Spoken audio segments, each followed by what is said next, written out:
أعوذ بالله من الشيطان الرجيم. بسم الله الرحمن الرحيم. واتل عليهم نبأ إبراهيم إذ قال لأبيه وقومه ما تعبدون قالوا نعبد أصناما فنظل لها عاكفين قال هل يسمعونكم إذ تدعون أو ينفعونكم أو يضرون قالوا بل وجدنا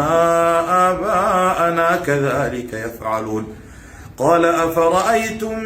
ما كنتم تعبدون أنتم وآباؤكم الأقدمون فإنهم عدو لي إلا رب العالمين الذي خلقني فهو يهدين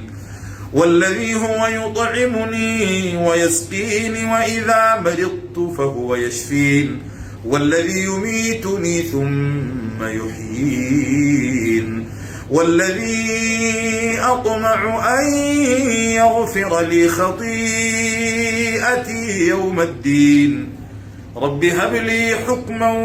وألحقني بالصالحين واجعلني لسان صدق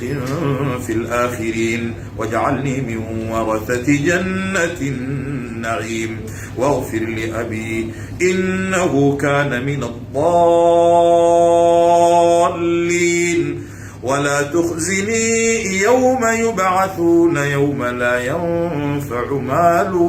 ولا بنون إلا من أتى الله بقلب سليم.